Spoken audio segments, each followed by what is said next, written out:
Hey guys, how's it going? In this video, we're going to be doing an unboxing and I'm going to give my first impressions on the Samsung Galaxy S20 Ultra 5G. Now we have the cosmic black color here because all the big name reviewers got the cosmic gray color, so I'm really excited to bring you guys the black color. We can talk about specs in a bit. Let's just get into the device.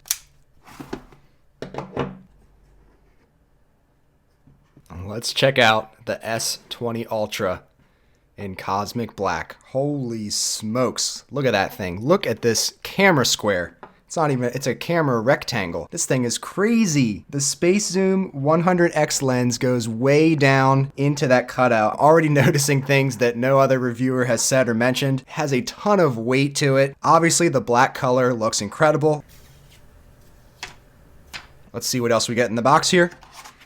Now, as we've been seeing with Samsung smartphones, even more than half the price of this guy is the 25-watt super fast charger. Should do a great job of charging up the 5,000 milliamp hour battery in the S20 Ultra. We have our Type-C to Type-C cable. Also something different this year, if you wanted the OTG adapter, the Type-C to Type-A, you had to separately request that when ordering the phone, and it shipped in the same box as the S20 Ultra. It's just not in the actual phone box. And yep, these look to be our trusty AKG earbuds. We have that very nice material on these. And of course we have that Type-C on these because no headphone jack. And some extra ear tips if the ones on the earbuds to begin with aren't comfortable for you. But now let's focus our attention on the Galaxy S20 Ultra. Wow, not even turning this thing on yet, I can already tell this is a super premium device just from the feel. Extremely thick phone. I can already tell this is much thicker than the Note 10 Plus I've been using here. Of course, we have our Type-C and speaker on the bottom and mic. We have no buttons or anything on the left side, no Bixby button, and we have our power button and volume buttons on the right side. Here is a camera bump comparison on the Note 10 Plus versus the S20 Ultra, and this is just a whole different beast. All right, let's go ahead and see what this guy's about. So we have that 6.9-inch AMOLED display. We have a Snapdragon 865 processor. We have a 5,000 milliamp hour battery. We have the ridiculous camera, which we'll talk about in a bit here. And also, of course, very excited about the 120 hertz refresh rate. All right, so we're still transferring some stuff over. Just wanted to do a quick side-by-side here with the Galaxy S10 Plus. And oh my goodness, it might not show on camera, but it is a significantly larger phone. Something else I noticed initially here is that whether I hold the phone with my left hand or my right hand, my index finger is always hitting up against the corner of the camera bump, but that just goes to show how crazy big this camera bump is. You would think it's up and out of the way, but no, you're actually going to be feeling it in your daily use. And I just love the weight and feel of this thing initially here. I don't know why, but I just love heavier phones. Bigger screen, the better, in my opinion. So this is pretty much the ultimate phone for me up to this point. Also, I just remembered Samsung still installing these super cheap screen protectors on a $1,400 phone. I'm not sure why they would bother with that.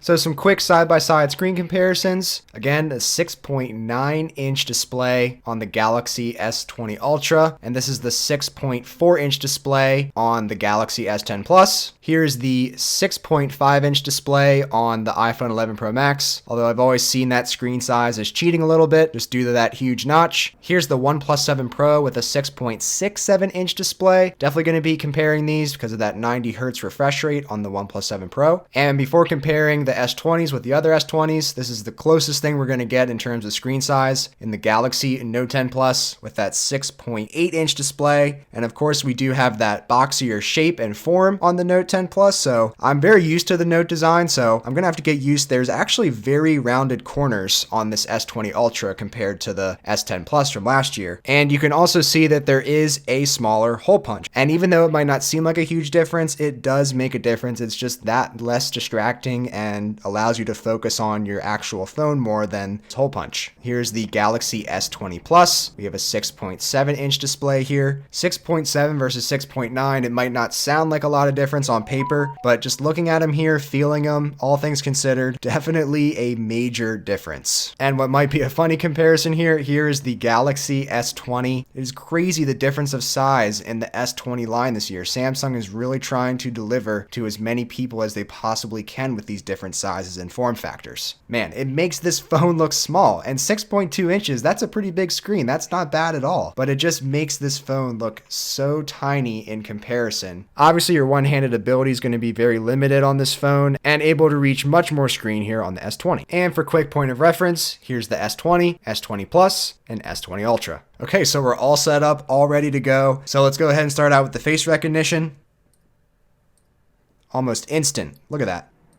Very fast. All right, the first thing I'm very curious about is the 120 hertz refresh rate. So let's jump right into that. And wow, I can already notice the difference. I'll do my best to show you guys some more animations here and stuff. Super smooth, super responsive. You can especially notice it the most when you're on your swipe down here, checking your menu. It is, wow, this is so much faster. It just feels like it's going right with your finger. Whatever the speed of your finger is, that's what it's going to be at. It just feels like in real time. It's not lagging behind your finger or whatever you're trying to do. It feels like it keeps up with you at your pace. I feel like people are tailoring that 120 hertz towards gaming and that's its main appeal and stuff. But even if you're just on Instagram, Twitter, YouTube and stuff like this, where you have to do a lot of scrolling, you're going to notice that difference. And it's just such a smoother experience. And it's so nice to scroll through things. So go ahead and jump into a video on a phone, a fourth of the price of this. And again, on that refresh rate, it's just everything you do, even opening little menus like this, everything is just super smooth. This is what you want from a $1,400 device, or even the S20 or S20 Plus starting at $1,000. This is, if you're paying that much money, this is what you want. You want that super smooth experience. You want everything to be running flawlessly. And that 120 hertz almost seems like a necessity at this point for these super expensive flagship phones to give you that premium, buttery smooth experience. And share some insight on whether or not the A51 is still the phone to go with, considering all of the new releases Samsung is pushing out this year. Is around $300. It is seriously a lot of value for your money.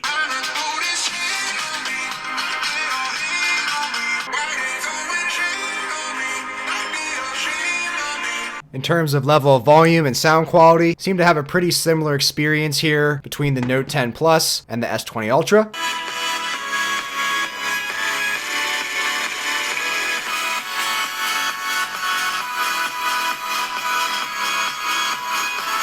Again, pretty similar audio in terms of volume and sound quality on the S20 Plus and the S20 Ultra.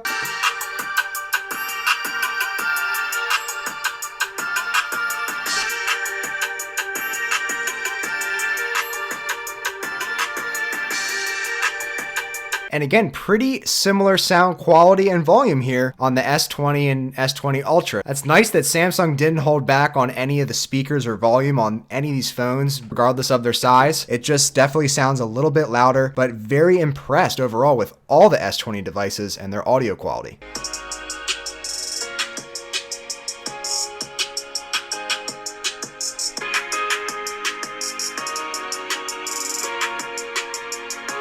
And the last comparison here between the 11 Pro Max, the S20 Ultra is definitely louder than the 11 Pro Max, but I'd say sound quality is pretty similar. So I just noticed this even more when playing games, but the volume is incredibly loud. It seems even louder when playing games than just listening to music.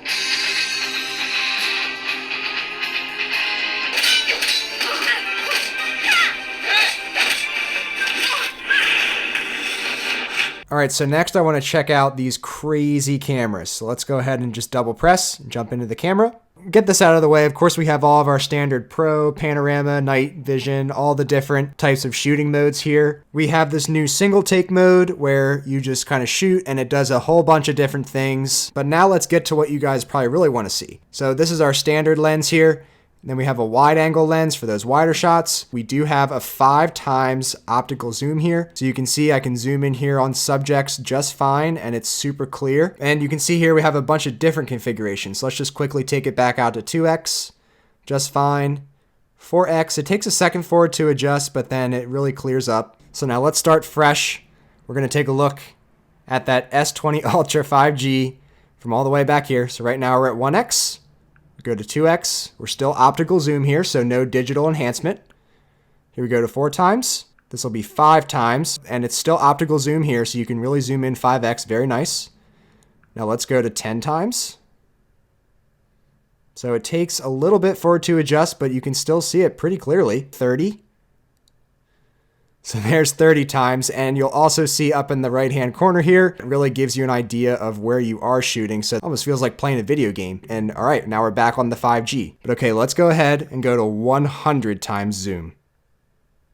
So excuse my shakiness, but you can see that you can zoom in and you're still able to get your shot. And of course, if you move around, you're really going to lose your focus here. Absolutely crazy. On my buddy Blastoise here, it's actually picking up fairly well. So of course, there's the 5x and 10x still clear.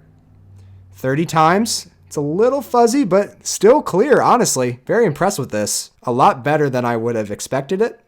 Wow, very cool. All right, so first impressions here with the Galaxy S20 Ultra. Obviously, you can probably tell I'm super impressed with this thing. Hopefully I showed you guys all the basics of what this phone's about. Great volume, especially on playing games, super loud. 120 hertz refresh rate is the real deal. It's super smooth, super responsive. The cameras are awesome. I'm very excited to test those more. Just in this initial test here, just kind of playing around with it, I'm already super impressed with the camera offerings. Usually I'm not too impressed with cameras because it's just all the same on all these phones. They're all really good. But bringing those new functionalities here, it's just something new, and that makes it so much more exciting. Super fast face unlock. Everything has been super responsive. Nothing has been slow. The only concern I have right now about this phone is the battery life. 50% battery when I started doing this unboxing, and I'm already down to 23%. Now, mind you, I did have max brightness on. I had the volume up the whole way, blaring music, playing some games at 120 hertz, utilizing that 120 hertz display at all times, using the camera modes, just pretty much maximum usage of the phone here, but still losing a significant amount of battery in that short amount of time. That is probably the only concern I have, but everything else, truly amazing phone. Is it worth $1,400? We'll have to assess that as well. But if you enjoyed this video, then be sure to give it a thumbs up and let me know in the comments down below what you think of the Galaxy S20 Ultra. And please consider subscribing to the Shane Symonds YouTube channel today and hitting that bell icon for notifications.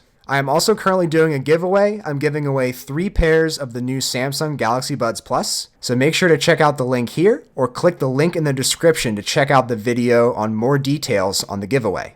Hope to see you guys around for the next video. Thanks so much for watching. Take care.